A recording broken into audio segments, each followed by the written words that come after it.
هتعمل اي حاجه في النهايه طول ما انت مش مقتنع ان انت المقصر هتفضل زي ما انت كده. هيعدي شهر 12 في 2 في 3 في 4 بتعرض نفس اللي انت بتعرضه من شهر 9 ومن شهر 10. يا مستر الحقنا نلم ازاي ونعمل ايه؟ انت اللي غريب اللي انت قررت تعيش حياتك مرتاح من غير ما تقدم تضحيات وكمان تتعجب ان انت تفضل زي ما انت. دي حاجه منطقيه يا جماعه. انت كنت منتظر ايه؟ ان انت تكافئ على عدم تعبك؟ ده منطقي، فتقبل ده. ده معناه ان السعي اللي بنعمله كله ملوش لازمه.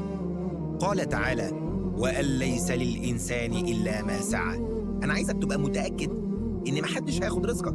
كمل سعي، خلي عندك يقين إن خطواتك الجديدة هتكون بإذن الله بوابة لرزق كبير ما كنتش تتخيل إنك توصل.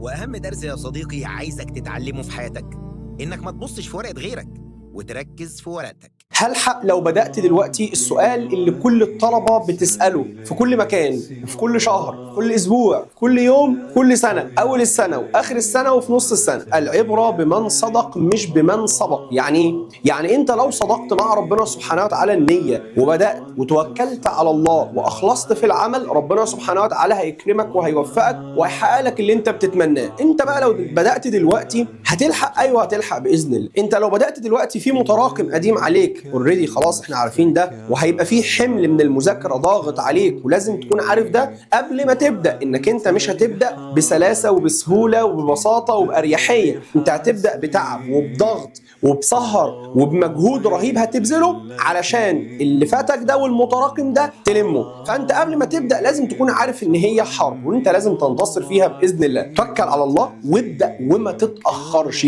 ما تتاخرش خالص. اوعى ان تاتي متاخرا خير لك من الا تاتي. انت كده بدات متاخر، خلاص ابدا دلوقتي. احسن ما تبداش خالص، فما ينفعش. بعد اذن حضرتك لو احنا كلنا تكاتفنا عشان نخلي حضرتك احسن واحد في الحياه مش هنعرف والله العظيم. ليه؟ لان انت مش هينفع تبقى احسن واحد في الحياه الا لما انت تقرر ان انت تبقى احسن واحد. وهتقرر امتى؟ لما تبذل تضحيه تستاهل ده. معظم للاسف الطلبه هي طول الوقت بتحاول تدور على حلول تخليها ما تعملش التضحيه اللي هي عارفه كويس جدا ان هي لازم تبذلها. فطول الوقت عمال يسال ده ويروح على ده حل يا جماعه. طب ويخش يصبر ضميره ويهدي ضميره كده عشان ما يأنبوش. طب امشي على جدول، طب امشي على خطه، طب اسال صاحبي، طب اجرب، طب ابدا من 1، طب ابدا من 2، طب ابدا الصبح، طب اذاكر بالليل، طب اذاكر المغرب، طب اذاكر العصر. كل ده هو عايز يمشي في اي طريق، ما هذا الطريق الوحيد اللي هو عارف ان انا لازم اتعب. ومهما تروح لاي واحد عشان يعرض عليك حل، الحل ان حضرتك ايه؟ ذاكر. طب ما تحل لي الموضوع، انت هتذاكر. حله ان حضرتك هتتعب. الموضوع متعب، قلت لك الموضوع مقرف ومش متعب بس متعب. اي حاجه فيها ارهاق ذهني واي حاجه بتؤدي للنجاح هي حاجه متعبه، حاجه متعبه في الحياه. خلاص انت لما اتضغط عليك عملت الحد الادنى اللي كان المفروض تعمله. يا ريتك ده انت اتحججت عشان تتحجج ان المشكله مش فيك وقلت المدرسين ضغطوا عليا. قلت انت عملت ايه؟ سبت كل حاجه. مش احنا المفروض ضغطنا فبنسبه زياده 30% فانت تسيب 30% وتعمل 70 اللي هو الحد الادنى؟ لا، انا ضغطت فانت عملت ايه؟ والله طب والله العظيم هوريك. الله انا ارحم احد. مش منطق يا جماعه. فده بيرجع لان حضرتك اصلا من جواك مش متصالح مع نفسك. احيانا لازم حضرتك تبقى متصالح مع نفسك وحضرتك عارف كويس جدا جدا جدا ان اي مشكله واي اخفاق بيمر بالانسان ان هو السبب فيه. هتفضل ترمي السبب فيا، في والدتك، في والدك، في البيئه، في اصحابك، في اخواتك، في الوزير، في المدرسين، في المجتمع. هتعمل اي حاجه في النهايه طول ما انت مش مقتنع ان انت المقصر هتفضل زي ما انت كده. هيعدي شهر 12 في 2 في 3 في 4 بتعرض نفس اللي انت بتعرضه من شهر 9 ومن شهر 10. يا مستر الحقنا نلم ازاي ونعمل ايه؟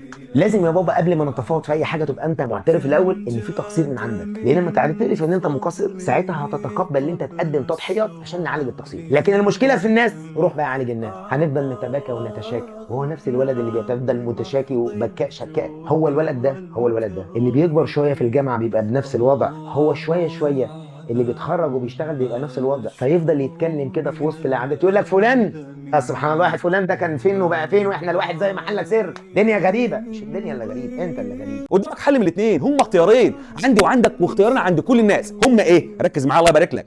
يا اما عافر واحقق اللي انا عايزه واكون قد المسؤوليه، يا اما الدنيا هتكسرني. او بصيغه ثانيه الاختيارين، يا اما تكسر الدنيا يا اما الدنيا تكسرك. بمعنى انت لما تيجي اخر السنه دي هم اصلا مش هيقولوا اللي كان تعبان اهو وما ذاكرش، هم اصلا اللي كانوا بيقولوا ان هو اللي كان مضغوط اهو وما ذاكرش، هم مش هيعذروا بعدين الناس او المجتمع او انت نفسك او مستقبلك، مش هيعذرك ويقول لك اللي كان عنده حاله وفاه والده او والدته وحاجه صعبه فتاثر نفسيا شويه فما ذاكرش، دخلوه الكليه اللي هو عايزها، اصله كان عنده ظروف. مش هتمشي كده. اللي استنى اصله كان تعبان او تعبان فتره طويله او والعياذ بالله عنده مرض كبير، ربنا يشفي الجميع، في ناس ظروفها اصعب منك ومني والله، فخلاص بقى دخلوه الكليه اللي هو عايزها. لا مش هتمشي برضو كده. مع عفرتك حس بقيمتك مش هتيجي غير لك تعمل اللي عليك، قلقان ومتوتر وخايف، ركز في دي، مفيش قلق تبقى في اوضتك، مفيش قلق بيجي من العمل الشاق، مدروس عن اي حد ناجح، يعني مفيش قلق وتوتر بيجي لما تجتهد وتشتغل كتير سواء في دراسه او في شغل او في حياه.